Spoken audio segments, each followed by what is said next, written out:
India sadly had no reason to doubt where it came from, because within 1 hour of the atrocity, a group called the Resistance Front had claimed credit. The Resistance Front was known for some years to be a frontal organization of the banned proscribed Lashkar-e-Taiba, which is on the US designated terror list as well as the UN sanctions committees. And India had gone to the UN Sanctions Committee with information about the Resistance Front in 2023 and in 24, and now sadly it had acted in 25. They repeated their claim the next day until, of course, global condemnation, I think, woke their handlers up to the dangers as represented, and then they deleted their claim on the third day. But by then, the claim had been made, recorded, registered, and reported.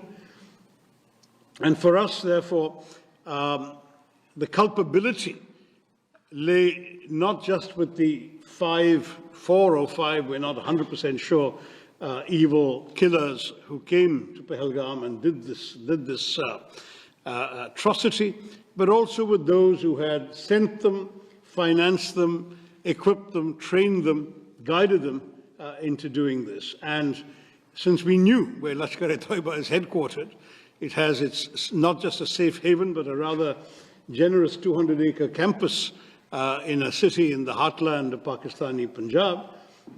We also knew where the responsibility lay. Sadly, Pakistan chose to follow its usual path of denial.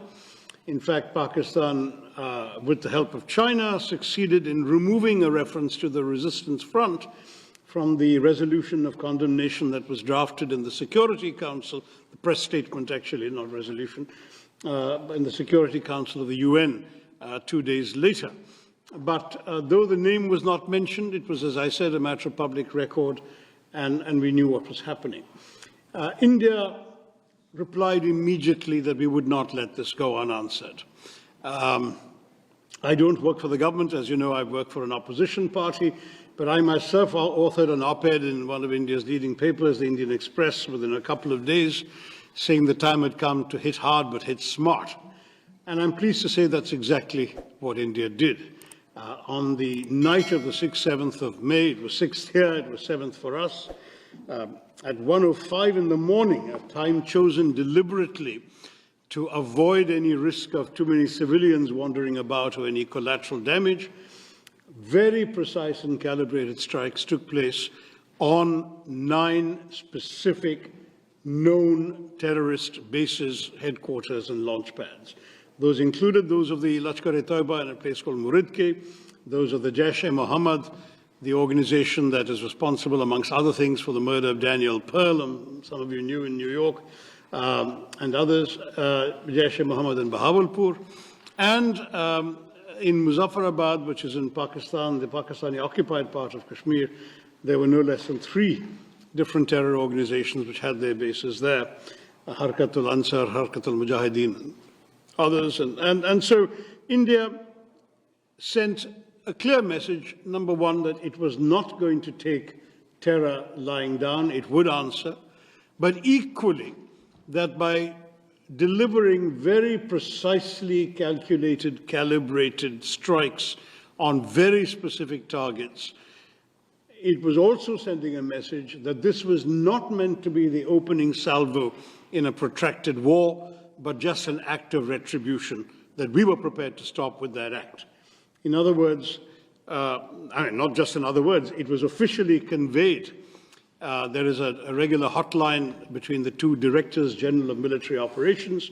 The message was conveyed that this was the intent, that it was pointed out that no military targets, no civilian targets, and no governmental targets had been hit, not even by accident, and that the message, therefore, had been delivered exactly and precisely to the terrorists and their handlers. In September 2015, there was another attack in a place called Uri, also not far from the border, and this time India breached the line of control which we had rigorously observed throughout in every previous skirmish. We had never crossed the line of control. We crossed it with a surgical strike in September of 2015. That seemed to calm things down a bit, but unfortunately, in January of 2019, there was another terror attack in a place called Pulwama, killing 40 Indians at that point. And then India responded not just by breaching the line of control, but also breaching the international border and striking with our Air Force a known terror training camp in a place called Balakot. Now, we have not just crossed the LOC, we have also crossed the international border. We have hit Pakistan in their heartland. And we have done so, as I say, only to send a message about terror. We are not interested, and we still remain absolutely clear that we are not interested in warfare with Pakistan. We would much rather be left alone to grow our economy and pull our people into the world that they're getting ready for in the 21st century. We have no desire to have anything that the Pakistanis have. Sadly, we may be a status quo power, they are not. They are a revisionist power, they covet territory that India controls, and they want to have it at any price. And if they can't get it through conventional means, they're willing to get it through terrorism.